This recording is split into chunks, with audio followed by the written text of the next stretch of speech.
Olá, tudo bem com você? Eu espero que sim.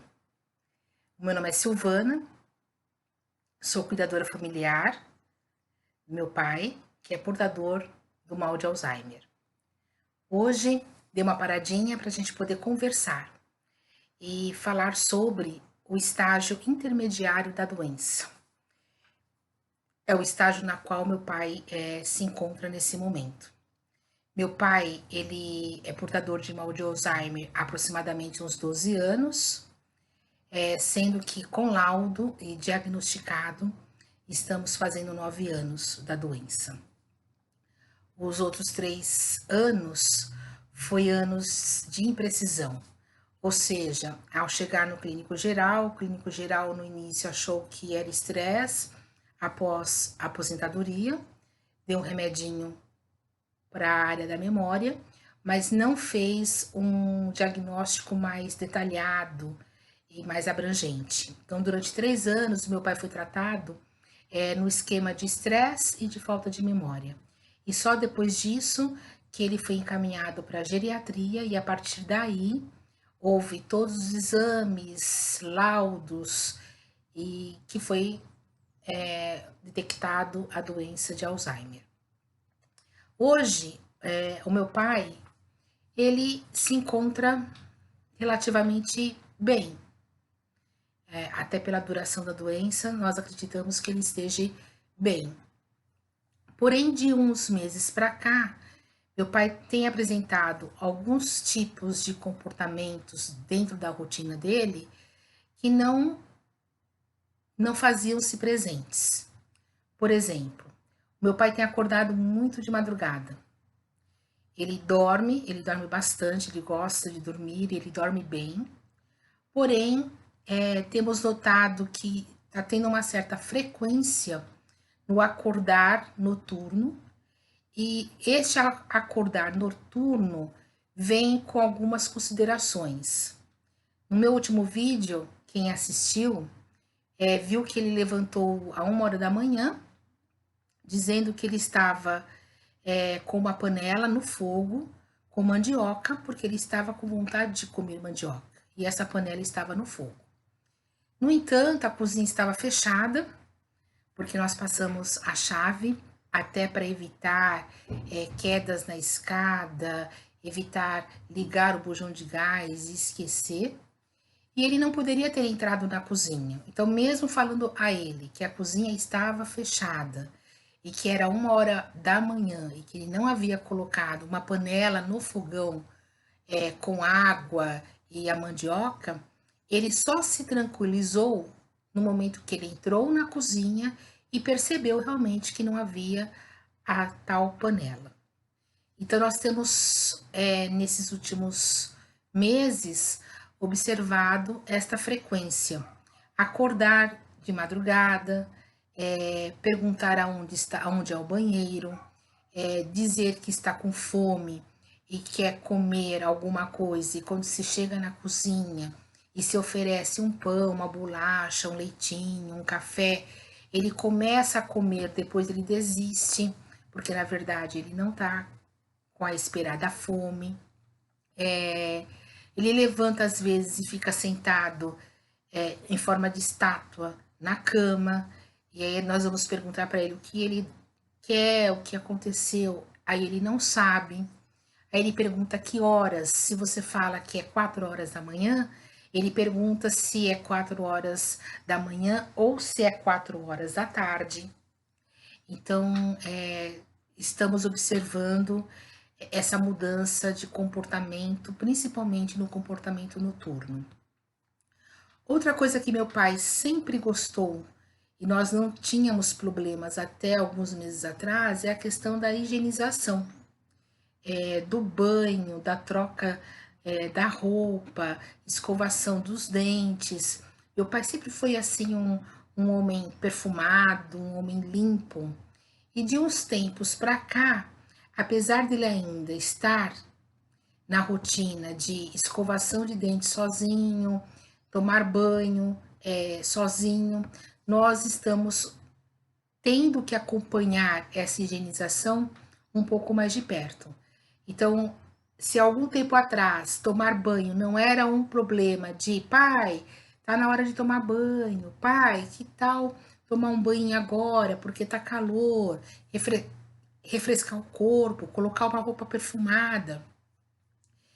Essa orientação, ela está sendo necessária nesse momento, até ficar assim no banheiro, com ele no banho, e orientando, passa agora o shampoo na cabeça, lava a orelha esquerda, lava a orelha direita, e cadê o sabonete? Porque muitas vezes a gente percebe que ele entra no box do banheiro e ele coloca só o pé, ou ele coloca só o braço, e aí ele reclama, é porque agora a água está muito quente, é porque agora a água está muito gelada, está muito fria, e na verdade a gente sente que ele tem uma certa dificuldade de entrar debaixo do chuveiro.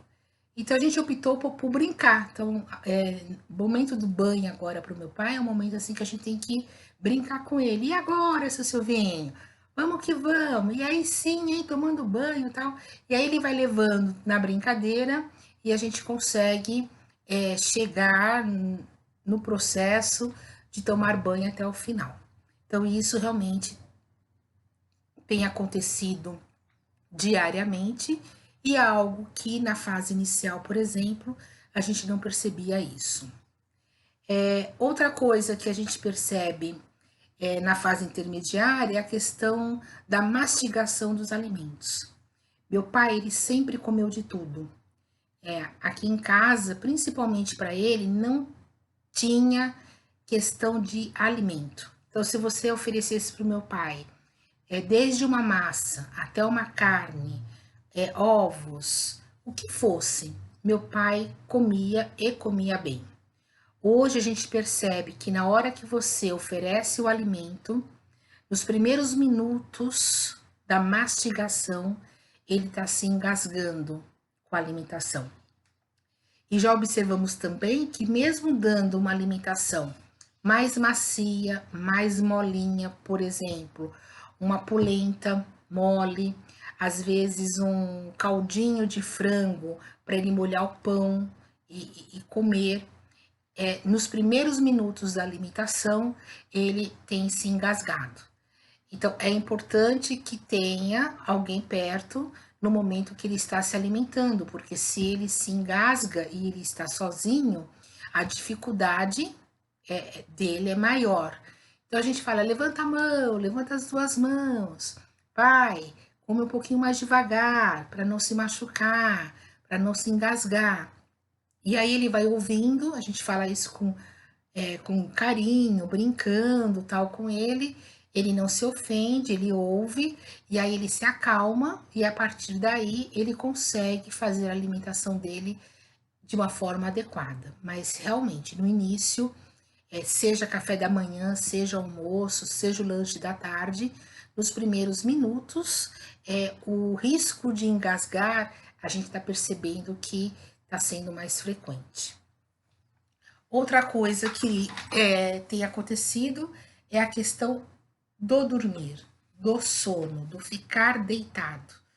Então, a gente tem percebido também que nós estamos numa fase que ele prefere muito a cama, então ele prefere muito ficar deitado. Então, não tem mais aquele horário de manhãzinha. 8 horas da manhã, praticamente é impossível você chegar aqui em casa e meu pai já está levantado. Exceto se for, por exemplo, um dia de consulta e a consulta for cedo, a gente fica 2, 3 dias já com antecedência dizendo: olha, tá chegando o dia da consulta, nós vamos levantar cedo. Caso contrário, tirando essa questão, ele fica na cama até 9 horas, 9 e meia, 10 horas, 10 e meia, 11 horas. Se a gente não dá uma motivação para que ele saia da cama, ele vai ficar na cama. Então a gente procura respeitar essa questão de horário, que o horário mudou para ele, mas também a gente observa que ficar na cama deitado o dia inteiro também não é bom. Então, eu levanto cedo, já passo por ele, já cumprimento, já verifico se está tudo bem, se dormiu bem. Falo: olha, eu vou para a cozinha fazer café, daqui a pouquinho estou chamando. termino de fazer o café e eu venho, ele vai tomar o café, então ele já levanta, já desce algumas escadas, então é um exercício que já faz aqui em casa. Toma o café. Aí, quando ele toma o café, eu falo, e agora? Vai dar uma olhadinha na rua? Porque é outra coisa que ele gosta de fazer. Tenho percebido que agora ele não sai do café e vai para a rua, ele volta para a cama. Aí ele deita, não dorme, mas ele deita, fica na cama por mais alguns minutos, tipo 1 hora e meia, e aí eu volto e falo: olha, agora é hora do banho. E essa rotina, ela mudou, porque ela não era assim inicialmente. Então, ela tem mudado na fase intermediária. Então, essas coisas a gente não aprende, não é verdade? Não vem num protocolo, não vem num livro, porque cada portador da doença é um caso pessoal, é um caso particular. Às vezes, o que eu posso fazer com o meu pai, de repente com o seu pai, com a sua mãe, com o seu paciente, talvez não resolva.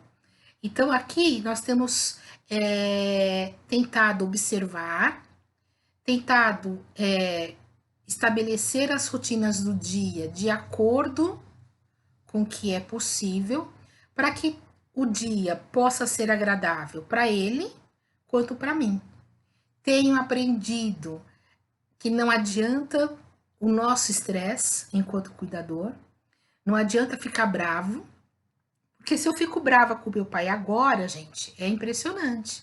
Eu fico brava, ele olha para mim, me dizendo tipo, você tá brava comigo, mas eu não tô entendendo por que você tá brava comigo. Daqui a 2, 3 minutos ele esquece do que aconteceu e eu vou continuar ficando brava. Então isso não é bom para quem? Para mim. Então eu tenho levado as coisas no tom mais tranquilo, mais calmo, né? Sempre colocando na minha cabeça que meu pai não era este homem até os seus 68 anos e que agora eu tenho um pai que tem uma doença que ele não consegue articular a doença. Então ele precisa desse apoio. E quem vai dar esse apoio? Nós que estamos mais perto dele. Tem outros acontecimentos, tem outras mudanças na rotina, mas a gente vai conversando, senão o vídeo fica muito longo, tá bom? Depois você me conta em que fase está o seu paciente e quais são os cuidados que você tem feito por aí. Até mais. Um forte abraço.